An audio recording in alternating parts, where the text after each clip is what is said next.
Well, we're here in the Mojave Desert.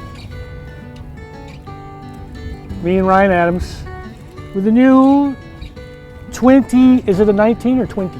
I think it's a 20, Triumph Scrambler 1200 XC. We previously tested the XE a lot. Quite a bit. This is the XC, which is, I think it's $1,400 less than the XE. It doesn't have some of the premium stuff, but it has a lot of good stuff. And the beauty is the seat's like an inch lower than the XE, which matters a lot to me. If you're taller, you might want the XE. Anyhow, we have it, the Triumph, and we have the 2020 FTR 1200 Rally. So yeah, I think when they said Rally, they kind of mean Scrambler. Scramblers, it can encompass a lot of different motorcycles.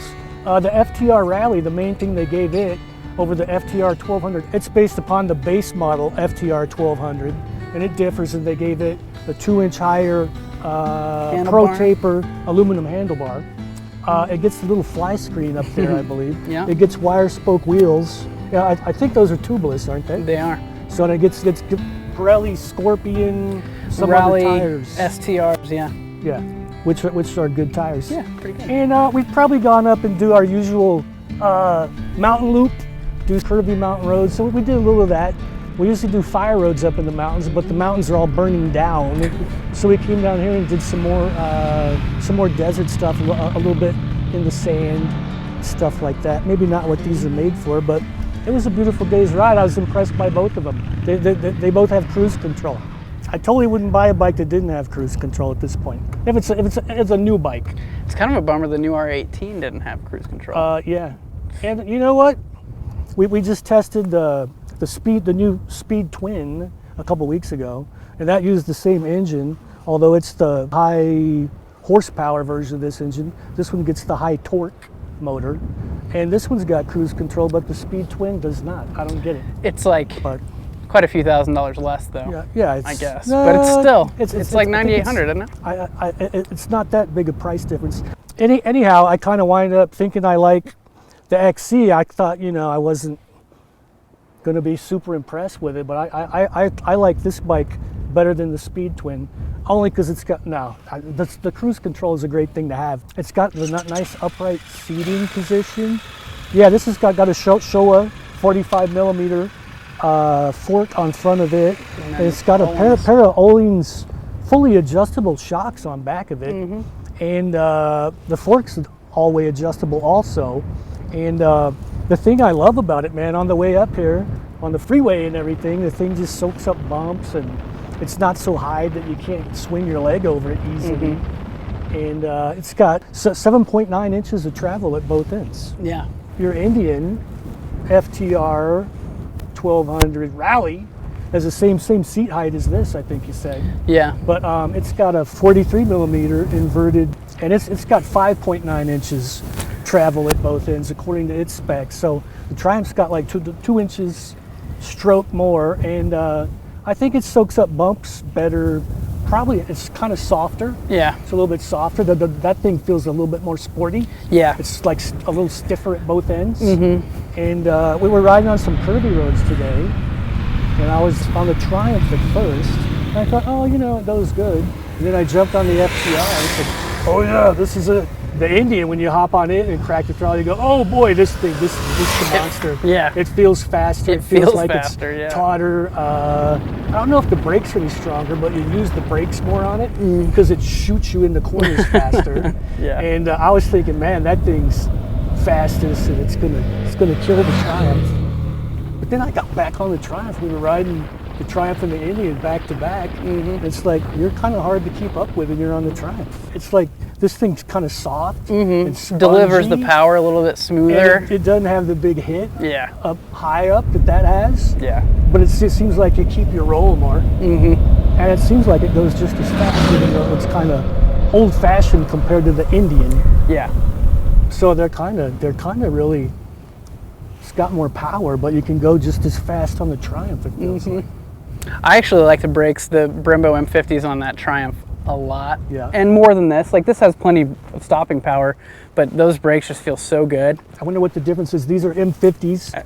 Those are some different kind of Brembo 4-piston calipers. I think they're the same size disc too. Yeah, and they both have braided lant lines, but yeah, I think like what you were saying with the suspension though, it's almost like they didn't really do anything to the suspension from the standard model, right? So it's a really sporty, good feeling on the street. You know, it's nice and stiff. But then as soon as you get into an off-road setting and you get into some terrain that's a little more bumpy, it just feels super harsh, and I don't know, it kind of feels out of place. Whereas the Triumph Scrambler 1200 XC, and it just soaks up a lot more. It's got more travel in there. It just handles it all a little bit better. And then if you want to really go as far as you can out into the wilderness, there's the XE model, which gets you even more suspension travel and some other stuff too. But yeah, between these two bikes, this kind of reminds me of like an American muscle car. It's brutish in the way it delivers power. Yeah, and it's badass. It's a hooligan. Yeah, it makes me want to be a hooligan. And like it was kind of cool how you're coming off the corners on these dirt roads. The thing with the base model FTR and the Rally is that there's no traction control on there. It's got ABS, but it's got no TC, so you kind of have to be judicious with your 111 horsepower because you're getting pretty sideways on that bike. This one I was trying to get sideways on it, and this has ride modes. It's got rally, road, rain. It's got an off-road mode, and that affects its traction control too. So you get on the throttle hard and first and it doesn't really move. And then you shift to second and the tire gets a little grip and it takes off good. So if you're kind of an inexperienced off-road rider, I'm happier with this thing. I think it takes care of me a little bit. Yeah, it's something like it lets the rear wheel spin like 2 times faster than the front, kind of one of those things. Like you can't spit yourself off of it. You could spit yourself off of that one if you were careful. Super easy. I think you almost did a couple times. Almost. Constant horseshoes and grenades. I only crashed the Triumph once today, so that's pretty good. But it crashed pretty good. A little stuff down there on the engine case. Happens to me. Right. So yeah, from when I first picked this up at the Triumph dealer, and they gave me a brand new bike, it has 0 miles on it, which I don't think I've ever experienced that before. So I kind of expect maybe it'll need a little break-in before the transmission smooths out, but the thing shifts great. I mean, there's no quick shifter on there or anything like that, but you don't really need it. The slip a shift clutch. It's nice and light and easy. Adjustable levers. It's got a tapered aluminum bar too. It's got a TFT display. You know, that's got got a lot more information than the FTR basic round speedometer has. If you go for the S model of that, then you get the TFT. I'm kind of happy with just the basic thing. Yeah. I don't know. On that bike. Because it's kind of hot rod character. You know? Yeah, that's true. I mean, you don't really need any sun tachometer. Yeah, it makes it feel on just the dashboard. Yeah, it feels like a badass bike. I mean, it's a badass bike. The Triumph does have a lot of technology packed into it though, whereas this one is a little bit more basic, and I had a blast on it today. Yeah. Especially out here in the dirt and just sliding around on the smoother roads. Yeah. This one though, it does have a ton of electronics. They both have cruise control. This one's got the TFT, 4 ride modes, the display, you can switch the way it looks, all sorts of things like that. And it's $500 more, but I think what it comes down to a little bit more is, one, are you willing to deal with this brutish power that this thing delivers, which it's not so bad around town that it's just a pain in the ass to deal with. But at the same time, if you want, I don't know, maybe a little bit of a smoother ride, maybe a better all-around package for everything, touring around town, and everything in between, maybe the Triumph's a better bike. But at the same time, I've really enjoyed riding this around in the canyons, on the mountains, and off-road. It's just so much fun. And with no TC, you don't have to take the time to flip through the ride modes every time you turn it off. This thing, you got to try to put it back into off-road mode every time you turn it off. It gets kind of old. But when I first rode the Triumph, I said, oh, the FTR is in trouble. But then when I got on that, I said, this thing's a blast. It is. So, I mean, this is another one, could go either way. Pick your poison. If you're a little more inexperienced and you're going to go in the dirt, you're going to go in the dirt. Some people will buy these bikes with no intention of ever going off-road. Right. And if you're never going to go off-road, I'd go with that one.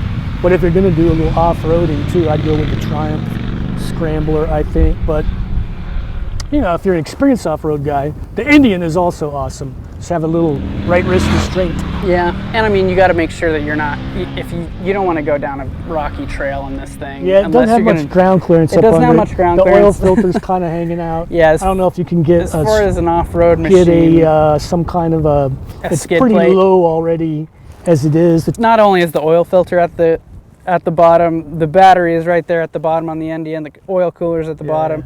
Yeah. The exhaust is down there, the catalytic converter's down there. Like, there's a lot of stuff to smash. So if you're just on smooth, sandy fire roads or whatever, it's fine and it's a blast. But if you have any serious intentions of going off-road, I went to scout a road today and it was pretty rocky, and honestly, I probably would have just went down it on this and scouted some more stuff out, but I was on this thing and I was like, I don't want to smash the battery first thing in the day.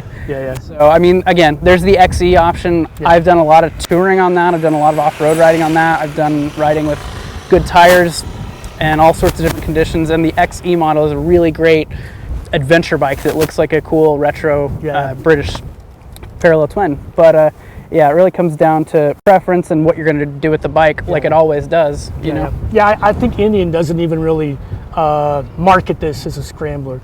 They call it rally and they put the wire wheels, but I think they have a little disclaimer down there because it's not really intended for off-road use. But it does well for being on the fire roads and things. Anyhow, at the end of the day, it always depends on, you know, what are you going to do with the bike. You know, that's what's going to make the difference. I mean, styling-wise, you know, they both look awesome in my opinion. I think but so then too. Again, it's like if you're never going to go off-road, you don't need to worry about all this stuff that's on the bottom of the NDN. It looks cool hanging off down there like a spoiler hanging. or something. All right, well, it was a pretty fun day. Thanks for taking me out of the old folks' home, bring me out here. You know, wheeled you out. It's nice to be out here. Snuck you out. You know, if you could get me back again in time for bingo, yeah, it'd be awesome. The sun's going down. The sun's starting to go down. Joshua Tree, this one hasn't burnt down yet, so we're doing well. You know what to do. If you like the video, click the like button. If you don't like the video, I don't know what to do. I don't know what to tell you. I don't know what to tell you. We didn't pay for it. Go watch a different video. Thanks, guys. The air blows my mind. She's my lover.